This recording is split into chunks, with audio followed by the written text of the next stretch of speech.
Hello नमस्कार दोस्तों, welcome to मंदास classes. आज की डेट है 1 अगस्त 2022। तो देख लेते हैं कौन कौन से करंट अफेयर्स हम डिस्कस करने जा रहे हैं।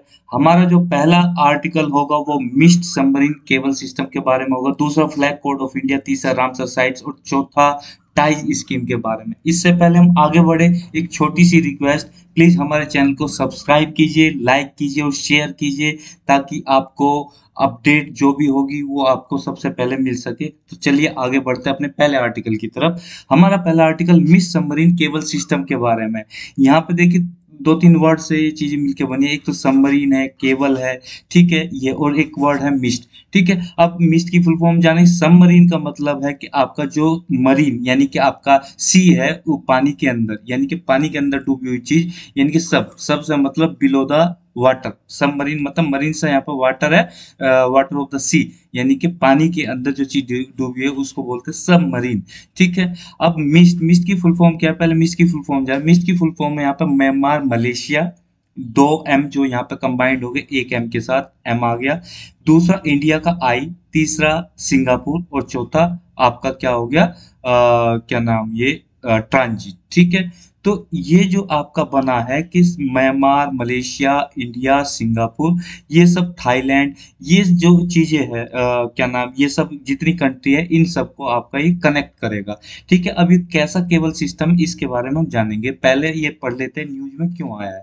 ये न्यूज में इसलिए आया है क्योंकि देख क्या हुआ है कि जो हमारी ministry of environment forest and climate change है, उसने इस केबल सिस्टम को, सबमरीन केबल सिस्टम को लॉन्च किया है। किस एरिया में, जो हमारा कोस्टल एरिया है, जो भी कोस्टल एरिया है उस एरिया में इसको लॉन्च किया है। वो किस किस को कनेक्ट करेगा, ये आपका देखो सिंगापुर को कनेक्ट करेगा, मलेशिया को, थाईलैंड को, म्यांमार को, चेन्नई को, और आखिर में कहाँ जाके लैंड हो जाएगा, मुंबई में लैंड हो जाएगा। और ऐसा है कि ये मुंबई में लैंड होने वाला पहला सबमरीन केबल सिस्टम नहीं है। इससे पहले वो खुद अपने 16 सिस्टम, 16 ऐसे सबमरीन केबल सिस्टम लॉन्च हो चुके हैं मुंबई में, यानी कि कनेक्ट करता है मुंबई को। 16 ऐसे सिस्टम्स ये केबल जो है कनेक्ट करते हैं। ये 17वां आपका ऐसा सिस्टम था। ये कौन सा सिस्टम है आपका, ये कौन सा ऐसा केबल है, ये ऑप्टिकल फाइबर केबल सिस्टम है। ऑप्टिकल फाइबर केबल सिस्टम मतलब कि देखिए आप पहले यहाँ पे पिक्चर में देख लीजिए, ये एक पिक्चर है यहाँ पे आपको बैलून टाइप दिखा, और बैलून इस तरह ये यूज किए जा रहे हैं इसको थोड़ा सा अपलिफ्टमेंट देने के लिए, यानी कि उठाने के लिए, ऊपर उठाने के लिए। ठीक है, ताकि थोड़ा सा जो आपकी समुद्र की सतह है, बॉटम है, बॉटम ऑफ द सी है, उससे थोड़ा सा ऊपर उठा रहे हैं। कुछ पार्ट बॉटम पर है और कुछ पार्ट ऊपर उठा रहे हैं। ठीक है, एक तो ये चीज। दूसरा जो है आप ऊपर का जो कवर देख रहे हैं, ये आपकी एक लेयर है, जो एक पाइप टाइप समझिए, उसके अंदर आपका ये है, ये वाला जो केबल देख रहे हो ना, ये है इसके अंदर। उसके अंदर भी कई सारी लेयर्स आती है, जैसे कि ऊपर एक प्लास्टिक की कोटिंग रहेगी, उसके अंदर ही क्लैडिंग रहेगी अलग मटेरियल की, जो आपका मेटेलिक मटेरियल रहेंगे, उसके अंदर ये वाला कोर रहेगा। फिर उसके अंदर आपका जो ये रहेगा, ये जो आपका ऑप्टिकल फाइबर रहेगा। ऑप्टिकल फाइबर के अंदर क्या है, लाइट ट्रेवल करेगी। लाइट कैसे ट्रेवल करेगी, किस कंसेप्ट पर ये बनता है, उसको बारे में भी हम जानेंगे। तो फिलहाल हम ये जान लेते हैं ऑप्टिकल फाइबर केबल सिस्टम है जो कि कहाँ पे पहुंचेगा, मुंबई में पहुंचेगा। किस किस को कनेक्ट करेगा, सिंगापुर को, मलेशिया को, थाईलैंड को, म्यांमार को, चेन्नई मतलब पूरा इंडिया हो गया। ये कनेक्शन की बात हो रही है यहाँ पे कि इंडिया, ये पूरा इंडिया, इंडिया को कनेक्ट करेगा। तो ठीक है, आगे बढ़ते हैं इसके बारे में। हाँ, और छोटी सी ये बात भी है कि ये कब तक सर्विस में आ जाएगा, कब तक ये ऑपरेशन में आ जाएगा। ये 2023 तक बोला गया, 2023 तक ऑपरेशन में आ जाएगा। ठीक है, तो अब आगे बढ़ने से पहले हम कुछ एक दो वर्ड जान लेते हैं, जैसे कि high tide line, low tide line, regulated zones. देखिए जो पहले यहाँ पे है रेगुलेटेड जोन्स की अगर हम बात करें, रेगुलेटेड जोन्स वो जोन होता है जिसके अंदर आपका, यानी कि आपकी जो एक तरह से टेरिटरी होती है, जो आपका लो होता है, जो आपका सी लॉज होते हैं, ये समुद्र के जो लॉज होते हैं किसी कंट्री के, जो हमारी जैसे ये इंडिया है, ये आपका इंडिया का साउथ वो पार्ट हो गया, सदर्न पार्ट हो गया। तो 12 किलोमीटर, 12 नॉटिकल माइल्स तक की जो डिस्टेंस है ना, वो आपका रेगुलेटेड जोन में आ जाएगा। ठीक है, 12 नॉटिकल माइल तक का जो एरिया रेगुलेटेड जोन में आ जाएगा।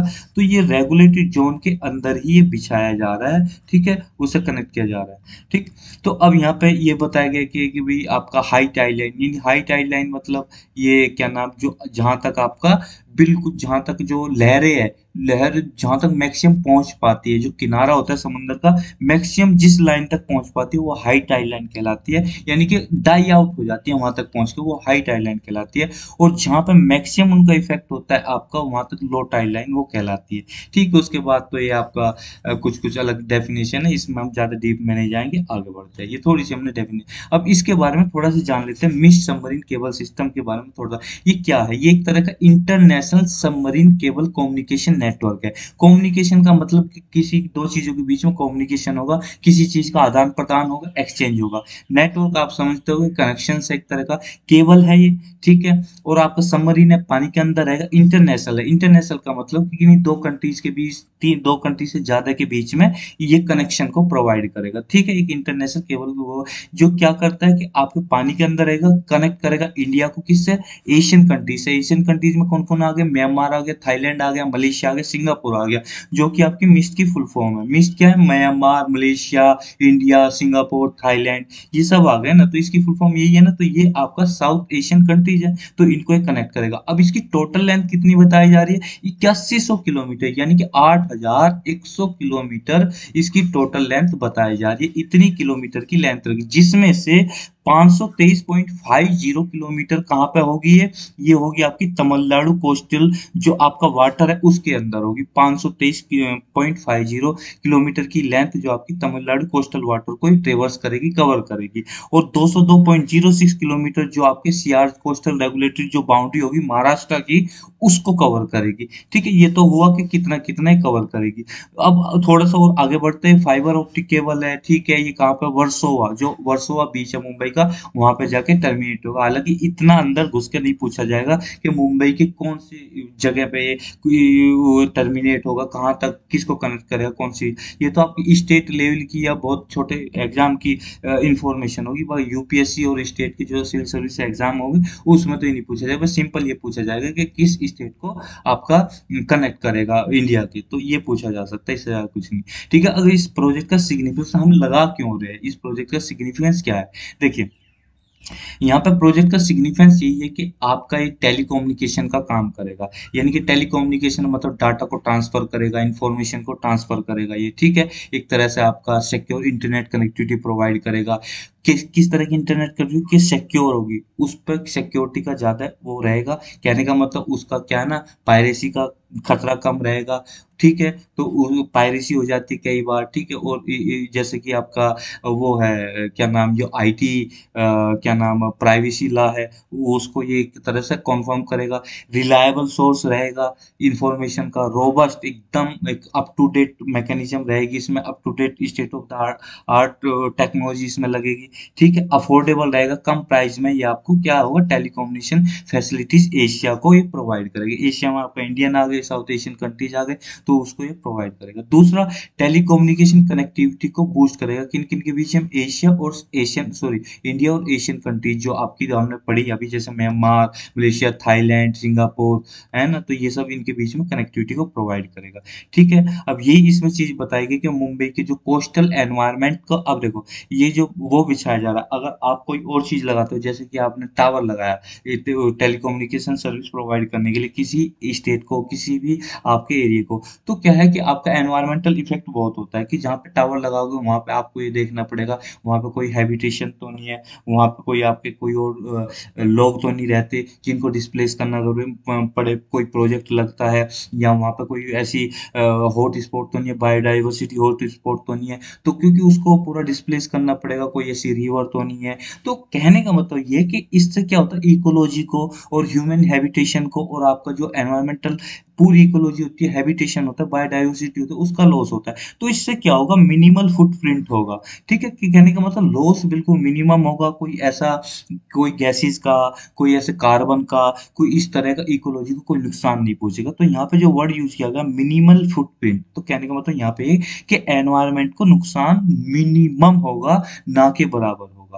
ठीक है। अब मुंबई कोस्ट की बात की जाए तो मुंबई कोस्ट अब देखा कोई टावर लगाते हैं तो वहां पर पब्लिक इकट्ठी हो जाए कि हम टावर नहीं लगने देंगे, ये नहीं लगने देंगे। क्यों नहीं लगने देंगे? क्योंकि इससे रेडिएशन फैलेगा, हमारी जो पॉपुलेशन है, आने वाली यंग जनरेशन है, उनको बहुत ज्यादा नुकसान पहुंचेगा, वहां पर बायोडाइवर्सिटी को नुकसान होगा। तो इस वजह से ये कुछ कुछ चीजें होती है, ठीक है। और ये क्या करेगा कि कॉन्फ्लिक्ट को क्या है कि रोकेगा, क्योंकि कॉन्फ्लिक्ट क्रिएट होता है ना इन चीजों से। जो डिफरेंट स्टेक होल्डर होते हैं, जैसे एनवायरमेंटलिस्ट हो गए, वहाँ की हैबिटेशन होगी, बायोडाइवर्सिटी हो गई, ठीक है, और भी कई सारे ऐसे लोग हो गए, बहुत सारे मतलब कई सारे स्टेक होल्डर्स होते हैं, ठीक है। उनको क्या है कि आपका इनके बीच में जो क्लैश होगा वो कम होगा, ठीक है। अब अगले कुछ कुछ आने वाले जो फ्यूचर प्रोजेक्ट है उनके बारे में डिस्कस कर ले। एक प्रोजेक्ट है IAX, जिसकी फुल फॉर्म है इंडिया एशिया एक्सप्रेस। तो ये किसका प्रोजेक्ट होगा? ये रिलायंस जियो इन्फोकॉम लगाएगी। ये किस किस को कनेक्ट करेगी? इंडिया को, मालदीव को, सिंगापुर को, श्रीलंका को, थाईलैंड को, इसको कनेक्ट करेगी। बस आपको जान लेना ही जरूरी है कि IAX किस चीज से रिलेटेड है, ठीक है। इंडिया एशिया एक्सप्रेस ये आपका टेलीकम्युनिकेशन से रिलेटेड है। दूसरा होगा IEX प्रोजेक्ट, ये इंडिया यूरोप एक्सप्रेस, ये इंडिया को यूरोप को कनेक्ट करेगा। कौन कौन सी? अब यूरोप में भी कई सारे कंट्री, तो कौन कौन सी? India, Italy. और ये इंडिया इटली को कनेक्ट करेगा वाया किसके? सऊदी अरबिया, ग्रीस, इसके वाया ये आपका इटली को कनेक्ट करेगा।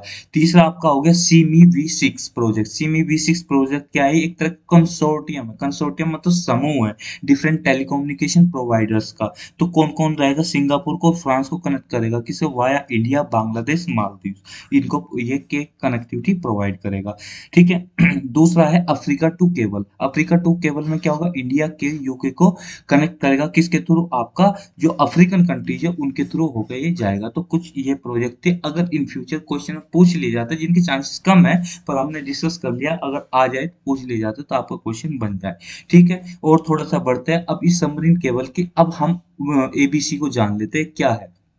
देखिए, पहला एक आपका कंसेप्ट है कि एक तो है टोटल, आपका जो ये क्या नाम जिस पे काम करता है, टोटल इंटरनल रिफ्लेक्शन, ठीक है। Total internal reflection, total internal reflection क्या होता है? जो आपका फाइबर ऑप्टिक्स होता है उसमें क्या, ऑप्टिक्स से मतलब यहाँ पे लाइट है, क्योंकि सभी आप जानते हैं कि जो लाइट मान लीजिए आपने यहाँ पे एंटर कराई, तो ये इस तरह की इसके अंदर जो फाइबर ऑप्टिक्स होता है, ट्यूब होती है, इस तरह के अंदर कोटिंग होती है कि जो लाइट जहाँ पे जाकर गिरेगी, यहाँ पे इंसिडेंट हुई, तो वो लाइट टोटल जितनी लाइट की इंटेंसिटी थी उतनी ही लाइट क्या हो जाएगी? रिफ्लेक्ट हो जाएगी।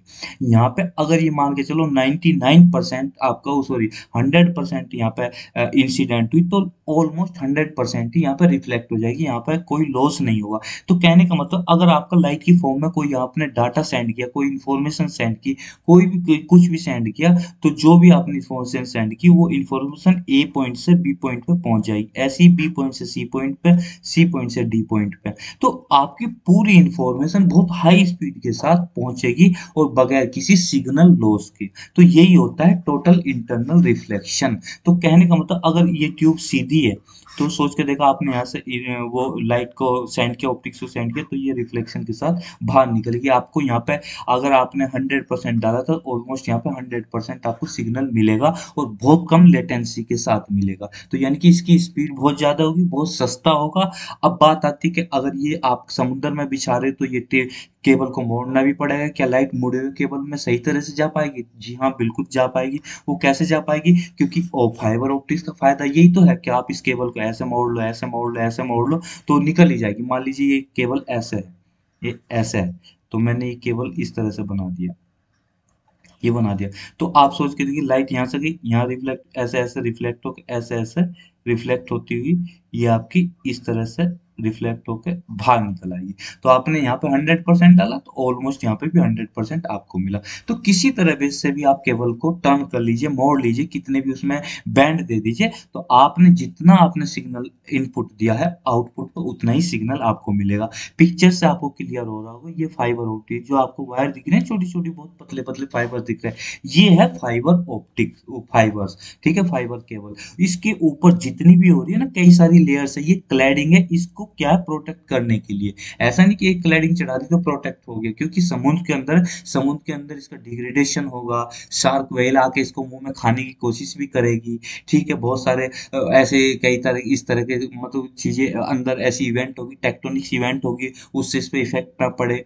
कई बहुत सारी इवेंट होगी, कुछ ऐसी चीज हो सकती है, वोल्केनो आ सकता है, ठीक है, बहुत सारी चीजें हो सकती है जिससे इस पे इफेक्ट ना पड़े किसी भी तरह से।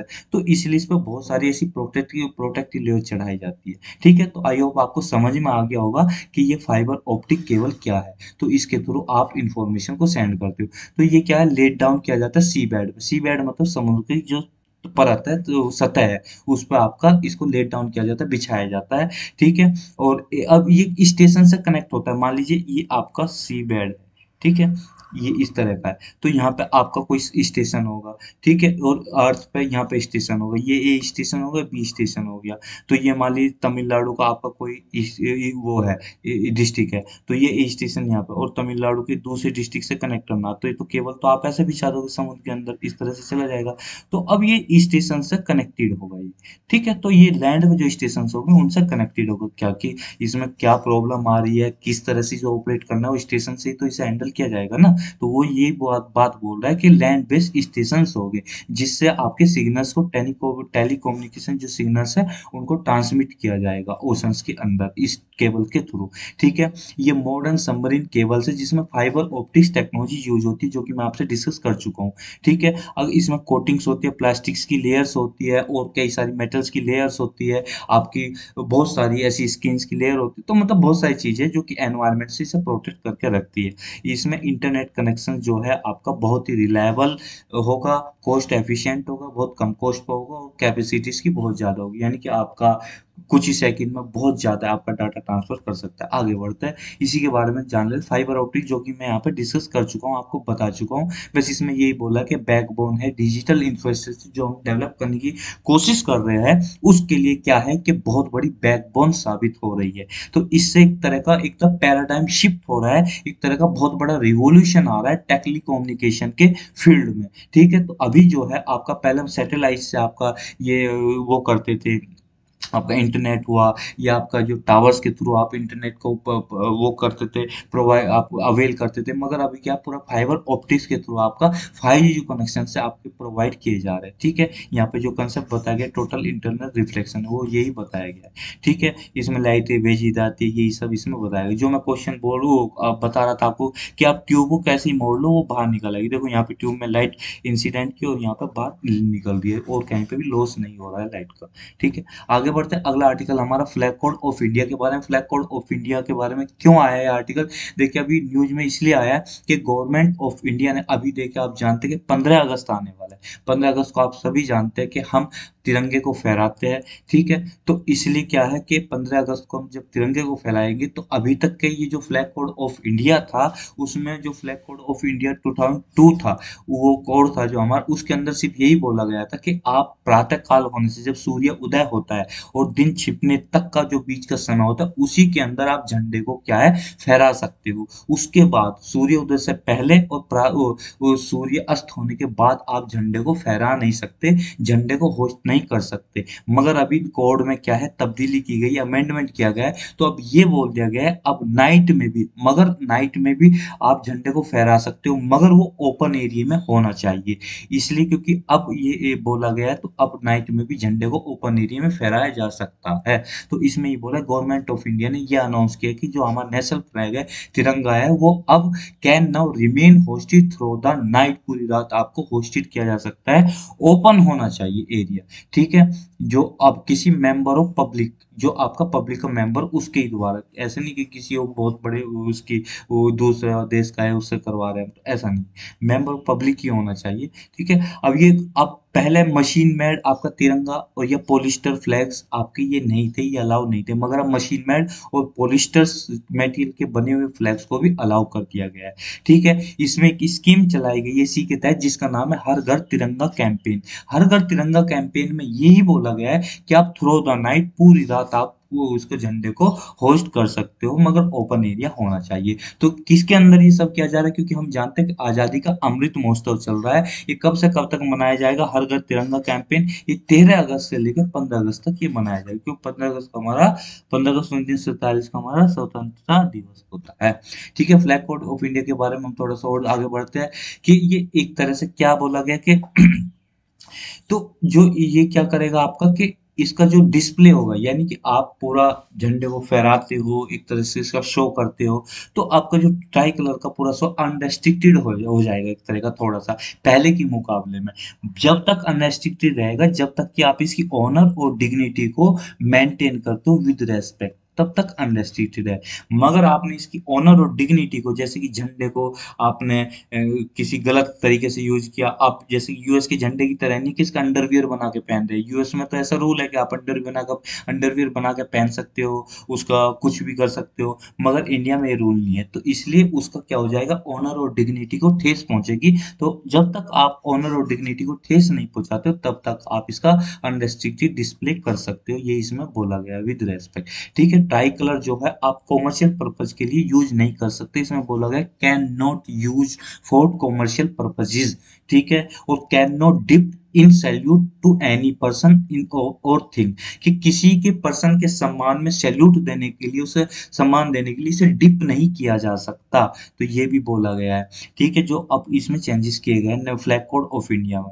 ठीक है, और इसमें क्या क्या कहा गया कि यूज नहीं किया जा सकता किसी डेकोरेशन पर्पज के लिए, जैसे शादियों में नहीं होता कि छोटी छोटी कागज की वो रंग बिरंगी कागज काट के दहलीज पे लगा दिए जाते हैं और मंडप के बिल्कुल गेट पे लगा दिए जाए, उस तरह से आप तिरंगे को इस तरह से नहीं लगा सकते, ये इसका अपमान हो जाएगा, तो आपको सजा हो सकती है फ्लैग कोड ऑफ इंडिया के तहत। ठीक है, अब इसमें ये बोला गया ऑफिशियल डिस्प्ले में क्या है, बोला गया कि only flags that confirm the specification as laid down by the Bureau of Indian Standard. जो ब्यूरो ऑफ इंडियन स्टैंडर्ड्स ने आपकी स्पेसिफिकेशंस को स्पेसिफाई किया है, उसको अगर आप कॉन्फर्म करोगे, उसके तहत आप वो काम करोगे, इसका जैसे जैसे बताया ऐसा करोगे, तब आप ऑफिशियल डिस्प्ले के लिए इसे यूज कर सकते हो।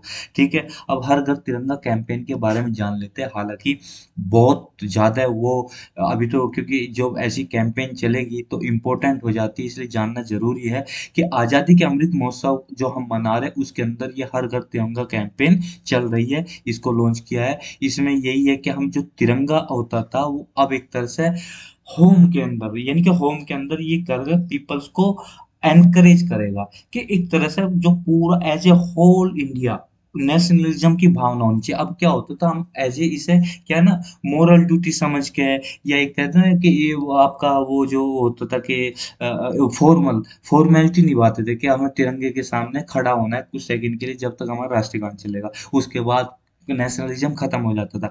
मगर ऐसे पूरी इंडिया में एक नेशनलिज्म को जगाना है, हमें अपने अंदर मॉरलिटी लानी है इसके सम्मान के लिए। तो उसी चीज को इसमें बोला गया है कि जो अभी हम 75वां वर्षगांठ मनाएगा आजादी का, उसके लिए पूरा जो इसे एक तरह से तिरंगे को घर में होस्ट करना है हर किसी को, यही सब चीजें बोली गई है। इसका जो रिलेशनशिप अभी तक हमारा क्या था, रिलेशनशिप फॉर्मल और इंस्टीट्यूशनल था, कि हम जितने भी इंस्टीट्यूशंस होते थे वहां पे इसको फहराते थे, उसके बाद तू कौन मैं कौन, कैसा तिरंगा, फॉर्मेलिटी निभाते थे। मगर अभी हमें क्या करना है, इसको एज ए सिंबल्स, नेशनलिज्म का सिंबल बनाना है, एम्बॉडीमेंट करना है। एम्बॉडीमेंट तो इसे मूर्त रूप दे देना है, एक तरह से सिंबॉलिक फॉर्म में, कि कमिटमेंट होना चाहिए हमारे नेशन के प्रति कि हम इसकी पूरी श्रद्धा के साथ तन मन धन से इसकी रक्षा करेंगे। यही सब चीजें इसमें बोली गई है हर घर तिरंगा में। ठीक है, प्रमोट करना है अवेयरनेस, प्रमोट करनी है नेशनल फ्लैग के लिए, कि जो पेट्रियोटिज्म की भावनाएं लोगों में, यही चीज इसमें बोली गई है। ठीक है, अब नेशनल फ्लैग की थोड़ी सी हिस्ट्री जान लेते हैं। 1906 से अगर हम शुरुआत करें, तो नेशनल फ्लैग में पहली बार जो कलर थे, रेड येलो जो ग्रीन कलर थे, 7 अगस्त 1906 को इसको होस्ट किया गया था। कहाँ पे होस्ट किया गया था, परसे बागान में, जो परसे बागान स्क्वायर है, कहाँ पे है, लोअर सर्कुलर रोड, जो कि कलकत्ता में है। ठीक है, कैलकाटा था पहले, वहां पे इसको पहली बार होस्ट किया गया था। ठीक है, फिर अगर 1921 की बात करें, तो 1921 में, क्योंकि उससे पहले क्या होता कि ये होस्ट कर दिया गया, मगर इसको हमें नेशनल फ्लैग वो नहीं माना था, इसको वो नहीं मिला था, एक तरह से रिकॉग्निशन नहीं मिला था। मगर जो पिंगाली वेंकैया जी थे, वो महात्मा गांधी जी से मिले, उन्होंने प्रपोज किया, इसका बेसिक डिजाइन प्रपोज कर दिया कि डिजाइन के नेशनल फ्लैग का हमारा डिजाइन क्या होना चाहिए, वो प्रपोज किया। इसमें दो तो रेड कलर उन्होंने प्रपोज किए थे, एक ग्रीन कलर प्रपोज किया था। तो हमारा जो तिरंगा था, पहले ऐसा नहीं था, 1921 तक ऐसा नहीं था। 1921 से पहले इसमें 2 रेड कलर हो गए और आपका फिर क्या हो गया, एक ग्रीन, उन्होंने प्रपोज किया। ठीक है, फिर उसके बाद क्या हुआ, उसके बाद आपका ये 1931 की बारी, 1931 में इसे अडॉप्ट कर लिया गया कराची सेशन में, जो कि 1931 में हुआ, इसे नेशनल फ्लैग अडॉप्ट कर लिया गया, जिसमें 3 रंग थे। ठीक है, 1947 में तो कॉन्स्टिट्यूंट असेंबली जो हेल्ड हुई थी आपकी 22 जुलाई 1947 को, इसे अडॉप्ट कर लिया गया था कि अब हमारा नेशनल फ्लैग हो गया है। ठीक है, ठीक, आगे बढ़ते हैं। आगे अगर हमारा आर्टिकल की बात करें रामसर साइट्स के बारे में, देखिए अभी क्या हुआ, 5 रामसर साइट्स को इंक्लूड कर लिया गया है, जिनको बोला है कि वेटलैंड ऑफ इंटरनेशनल इंपॉर्टेंस की है। ये 5 रामसर साइट्स के इंक्लूड करने से जो टोटल रामसर साइट्स थी, पहले 49 थी इंडिया में, अब टोटल कितनी हो गई, अब टोटल 49 रामसर साइट्स हो गई। अब वो 5 रामसर साइट कौन कौन सी है उनके बारे में जान लेते हैं। एक पीछावरम मैनग्रोव से, जो कि तमिलनाडु में, दूसरा है साकेत सागर, जो आपका क्या नाम रिवर है, या मैं वो है क्या नाम आपका जो वहाँ पे लेक है, साकेत रिवर नहीं, लेक है, ये मध्य प्रदेश में है। ठीक है, जो आपका पल्लीकरनई मार्श रिजर्व फॉरेस्ट है तमिलनाडु में, और पाला वेटलैंड जो कि मिजोरम में है, ये सब है। आपका दूसरा है करिकिली बर्ड लाइफ सेंचुरी, जो आपकी तमिलनाडु में है। ठीक है, तो इनके बारे में एक एक करके जानेंगे। जो पिछावर मैनग्रोव है, ये आपका one of the last mangrove forest है कंट्री में। ठीक है, यहाँ पे आप पिक्चर देख रहे होंगे। दूसरा है साक्य सागर, जो आपकी लेक है, वो मध्य प्रदेश में कहाँ पे है, माधव नेशनल पार्क है, जो आपका वो उसके वहाँ पे ये पास में ही लोकेटेड है। ठीक है, ये थोड़ा थोड़ा इनके बारे में जानना है, बहुत ज्यादा डीप में घुसना है, क्योंकि वो इतनी इंपॉर्टेंट है, बस यही पूछा जाएगा ये किस में है, अब उसके आसपास का एरिया उतना नहीं पूछा जाएगा। पल्लीकरनई मार्स जो रिजर्व फॉरेस्ट है, अब जो पल्लीकरनई मार्स रिजर्व फॉरेस्ट है, पहली बात इंपॉर्टेंट ये हो जाती है तमिलनाडु में है।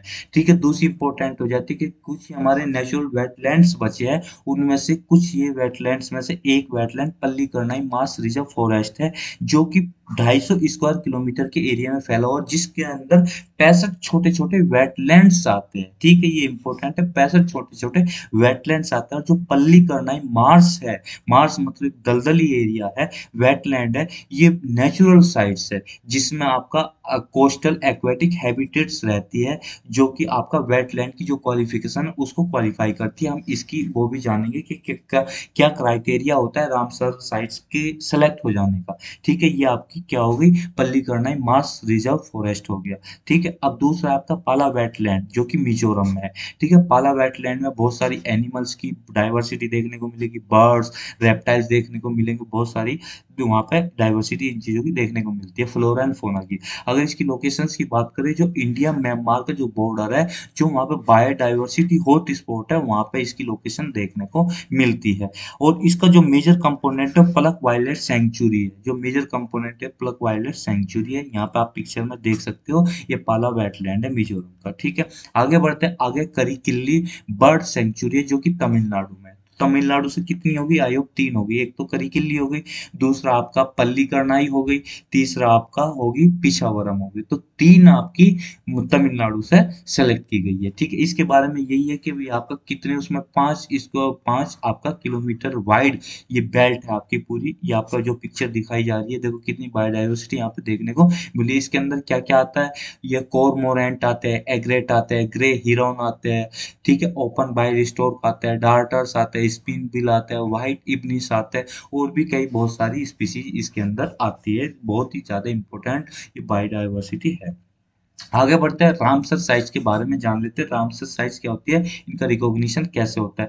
पहले तो हम ये जानते हैं, रामसर साइट्स जो है ये आपके इंटरनेशनल इंपोर्टेंस के, जिसमें इंटरनेशनल कम्युनिटी, जो इंटरनेशनल इंस्टीट्यूशंस है, उनका फोकस बहुत ज़्यादा रहता है, उनके लिए ये चीज़ें बहुत ज़्यादा इंपॉर्टेंट हो जाती है, उनका बहुत ज़्यादा फोकस इन पर रहता है, क्योंकि इनके कंजर्वेशन में वो भी अपना पार्टिसिपेट बहुत ज़्यादा करते हैं। तो वो वेटलैंड एक तरह से मार्शी एरिया हो गया, जहाँ पर बायोडाइवर्सिटी का आपको बहुत अच्छा बैलेंस तालमेल देखने को मिलता है। तो ये रामसर साइट्स क्या होगी, वेटलैंड ऑफ इंटरनेशनल इंपोर्टेंस हो गई। किसके अंदर आते हैं, रामसर कन्वेंशन के अंदर आते हैं। रामसर कन्वेंशन को दूसरे शब्दों में हम कन्वेंशन ऑफ वेटलैंड्स भी बोल सकते हैं। ये कन्वेंशन ऑफ वेटलैंड्स कब स्टैब्लिश की गई थी, यूनेस्को के द्वारा स्टैब्लिश की गई थी, कब, 1971 में। अब रामसर ही नाम क्यों पड़ा, क्योंकि रामसर एक ईरान की सिटी है जहाँ पे कन्वेंशन हुई थी, इसलिए इसका नाम रामसर कन्वेंशन पड़ा, क्योंकि ये कन्वेंशन रामसर सिटी में आपकी साइन की गई थी। तो रामसर जो कन्वेंशन है, रामसर रिकॉग्निशन कह दो। इसका जो आइडेंटिफिकेशन यही है कि वेटलैंड्स को आइडेंटिफाई करती है ऑल ओवर द वर्ल्ड, जो इम्पोर्टेंट वेटलैंड्स है, ताकि हमारी बायोडाइवर्सिटी ग्रीनरी आपकी कंजर्व रखी जा सके। ठीक है, यही सब इसमें बोला गया है। अगर रामसर की इंडिया में रामसर साइट्स की बात करें, रामसर वेटलैंड्स की बात करें, ये लगभग 11,000 स्क्वायर किलोमीटर एरिया में फैले हुए हैं। अगर परसेंटेज की बात करें कि टोटल जो कंट्रीज का वेटलैंड एरिया उसका टोटल 10% है हमारा। ये 18 स्टेट्स में फैले हुए हैं। और इनका क्राइटेरिया, अगर चुनने के क्राइटेरिया की बात करें तो टोटल 9 क्राइटेरिया होते हैं। 9 क्राइटेरिया में एक भी क्राइटेरिया अगर आपका फुलफिल कर रहा है तो आपकी रामसर साइट डिक्लेयर कर दी जाती है। अगर हम पहले क्राइटेरिया की बात करें तो ये रिप्रेजेंटेटिव होना चाहिए, रेयर और यूनिक एग्जाम्पल होना चाहिए नेचुरल और नियर नेचुरल हैबिटेट का या वेटलैंड का। दूसरे क्राइटेरिया की बात करें, यहाँ पे वुल्नरेबल, एंडेंजर्ड या क्रिटिकली एंडेंजर्ड स्पीशीज की बसापत होनी चाहिए, वहाँ पे हैबिटेट होनी चाहिए, है ना। तीसरी, अगर यहाँ पे ऐसी पॉपुलेशन होनी चाहिए प्लांट्स की, एनिमल की, जो एंडेंजर्ड हो, क्रिटिकली एंडेंजर्ड हो, या पॉपुलेशन बहुत ज्यादा हो जिन्हें बचाना, या पॉपुलेशन बहुत कम हो जिन्हें बचाना बहुत इंपॉर्टेंट हो, या ऐसे एरिया पे जहाँ पे इनकी पॉपुलेशन बहुत ज्यादा डिपेंड करती हो। अगर वो एरिया नष्ट हो जाए तो उनकी पॉपुलेशन खत्म हो जाएगी, इसलिए बहुत ज्यादा इंपॉर्टेंट हो जाता है। ठीक है, चौथा है आपके प्लांट एनिमल स्पीशीज आपकी क्रिटिकल स्टेज में पहुंच चुकी है, जो बहुत कम, या उन्हें खाने को ना मिल रहा हो, उनका जो प्रे है, शिकार है, बहुत कम बचा हो, या उनकी संख्या कम रह गई हो, या वहाँ पे उनकी क्लाइमेट चेंज की वजह से उन्हें नुकसान पहुंच रहा हो, या ह्यूमन मेड आपकी ऐसी इवेंट्स हो जिनकी वजह से उन्हें नुकसान पहुंचा, तो इस तरह से वो क्राइटेरिया आ जाता है। चौथा, वहाँ पे 20,000 जो आपकी रेगुलरली जो 20,000 आपके वाटर बर्ड स्पीशीज ऐसी हो, जो वहाँ पे हो, मतलब 20,000 से ज्यादा वाटर बर्ड स्पीशीज वहां पहुंचे। 1% से ज्यादा आपकी पॉपुलेशन एक किसी एक स्पीशीज की होनी चाहिए वहां पे। ठीक है, और आपका सिग्निफिकेंट प्रोपोर्शन होना चाहिए इंडिजीनियस, जो फिश की सब स्पीशीज होती है, ये भी क्राइटेरिया है। ठीक है, अगर हम 8वें क्राइटेरिया की तरफ बढ़े तो आपकी फूड की आपकी उपलब्धता यानी कि अबेंडेंस बहुत ज्यादा होनी चाहिए। ठीक है, जैसे कि फिश हो वहाँ पे, प्रॉन्स हो, और आपकी नर्सरी हो, माइग्रेटरी पाथ होना चाहिए, इन चीज़ों की और चीज़ें होनी चाहिए। अगर लास्ट क्राइटेरिया की हम बात करें तो 1% जो इंडिविजुअल्स की पॉपुलेशन है किसी एक स्पीशीज की, ये होनी चाहिए। तो लगभग मिलता जुलता आपका छठे क्राइटेरिया सही है। तो ये क्राइटेरिया था, अगर क्वेश्चन में पूछ लिया जाता है तो आप इसका आंसर कर सको। वेटलैंड्स के बारे में थोड़ा सा और आगे बढ़ते हैं। ये एक तरह के इकोसिस्टम है सैचुरेटेड वाटर्स का, क्योंकि वाटर के साथ सैचुरेटेड होते हैं। आप बहुत सारे mangrove, marshes, rivers, lakes, deltas, flood plain, coral reefs, ये सब आपको देखने को मिलेंगे। ठीक है, और लगभग अगर अर्थ की टोटल लैंड सरफेस एरिया का ये 6% नापा गया है, जिसमें से 40% आपके सारे प्लांट्स की स्पीसीज है और एनिमल्स की स्पीसीज वेटलैंड्स में आ जाती है। ठीक है, सिग्निफिकेंस यही है आपका, एक क्लाइमेट चेंज के अगेंस्ट लड़ता है, ये कार्बन का सिक्वेस्ट्रेशन करता है, ये पीटलैंड्स का आपका सिग्निफिकेंस बहुत ज़्यादा है। ठीक है, पीटलैंड्स में जिसमें ऑर्गेनिक कंपाउंड ज़्यादा मिलते हो। ठीक है, अब यही सब इसमें बताया गया। इसमें जैसे कल्चरल टूरिज्म को बढ़ावा देता है, माइग्रेटरी बर्ड के लिए स्वर्ग का काम करता है। ठीक है, ये सब बताया गया। अब अगली आई है टाइज स्कीम। टाइज स्कीम की पहले फुल फॉर्म जान लो, ट्रेड से रिलेटेड है, trade infrastructure for export scheme, इसकी फुल फॉर्म है। अभी क्या हुआ है, रिसेंटली सेंट्रल गवर्नमेंट ने क्या किया है, 206 करोड़ रिलीज किया है स्टेट को। किस काम के लिए रिलीज किया है, ताकि वो एक्सपोर्ट का प्रमोशन कर सके, एक्सपोर्ट को प्रमोट कर सके स्टेट के अंदर। तो ये टाई स्कीम यूज रिलीज की गई है, ये इनिशिएटिव आपका लॉन्च किया गया है। इसकी फुल फॉर्म दोबारा से पढ़ लेते हैं, trade infrastructure for export scheme इसकी फुल फॉर्म है। ठीक है, अगर इसकी थोड़ी सी और आगे बढ़ के बात करें, इसमें 27 इंफ्रास्ट्रक्चर प्रोजेक्ट चलाए जा रहे हैं, जिसमें गवर्नमेंट ऑफ इंडिया आपकी जो सेंट्रल गवर्नमेंट है वो असिस्टेंट देगी। 206 करोड़ का, ये कब से कब तक है, फाइनेंशियल 2019 से 20 और आपका 22 से 23 के बीच में चलाई जाएगी।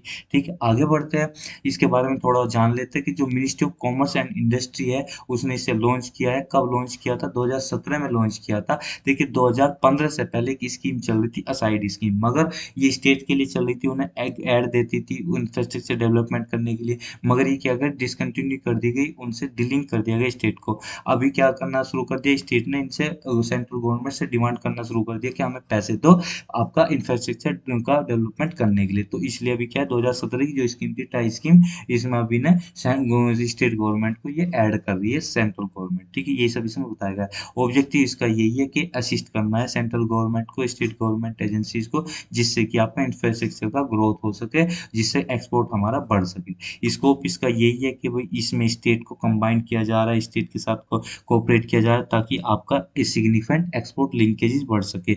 एक्सपोर्ट को लिंकेज करने वाले कौन कौन से ऐसे पॉइंट्स है, जैसे कि आपका बॉर्डर्स पे हाट खोले जाए, ताकि वहाँ पे आप अपने प्रोडक्ट को उन हार्ट्स के थ्रू एक्सपोर्ट कर सको। लैंड पे कस्टम स्टेशन खुले हो, क्वालिटी टेस्टिंग लैब्स खुली हो, कोल्ड चैन का आपका पूरा एक तरह का वो बना हुआ हो, साइकिल बनी हुई है, ट्रेड प्रमोशन सेंटर्स बने हो, इस तरह की बहुत सारी चीजें आपकी पूरी किस में आ जाती है, सिग्निफिकेंट एक्सपोर्ट लिंकेजेस में आ जाती है। आगे फिर ये क्या है, फाइनेंशियल असिस्टेंट प्रोवाइड की जाती है। कितने असिस्टेंट प्रोवाइड की जाती है, सेंट्रल गवर्नमेंट असिस्टेंट प्रोवाइड करती है। वो कौन सी assistant, grant in aid. Grant in aid मतलब ये ग्रांट है, एक तरह का उधार है कि भाई ये सेंटर को ही प्रोवाइड किया जाता है। ठीक है, ये किस फॉर्म में प्रोवाइड किया जाएगा, क्या रेशो होगा, कि सेंटर स्टेट का रहेगा 50-50% का। ठीक है, और जबकि ये इस सिंपल स्टेट के लिए रहेगा। और जो नॉर्थ ईस्टर्न स्टेट है, या हिमालयन स्टेट है, या यूटी है, या जम्मू कश्मीर हो गया आपका, और लद्दाख हो गया, उनके लिए 80-20 का रहेगा। 80% और 20% का रहेगा। 80% आपका सेंट्रल गवर्नमेंट देगी और 20% आपका स्टेट गवर्नमेंट देगी। तो ये इसका असिस्टेंट का वो रहेगा। अब यहाँ पे नेगेटिव लिस्ट भी बोली गई, किन प्रोजेक्ट को नेगेटिव लिस्ट में डाला है, ये किन प्रोजेक्ट के लिए सेंट्रल गवर्नमेंट पैसा नहीं देगी। जो आपके प्रोजेक्ट कौन से होंगे, सेक्टर स्पेसिफिक प्रोजेक्ट, जैसे कि टेक्सटाइल प्रोजेक्ट हो गया, तो इलेक्ट्रॉनिक से रिलेटेड प्रोजेक्ट हो गया, आईटी इंफॉर्मेशन टेक्नोलॉजी से रिलेटेड प्रोजेक्ट हो गया, उन प्रोजेक्ट को आपका नेगेटिव लिस्ट में डाला हो, उनके लिए आपका ग्रांट इन एड नहीं देगी central government. General infrastructure project हो गए, जैसे हाईवेज, पावर, इनके लिए आपका ग्रांट इन एड नहीं मिलेगा। प्रोजेक्ट जिनका एक्सपोर्ट लिंकेज बहुत ज्यादा है, उनके लिए आपका क्या ग्रांट इन एड नहीं मिलेगा। तो दोस्तों ये थी आज की हमारी डिस्कशन। इस डिस्कशन में इतना ही। Thank you very much for discussion.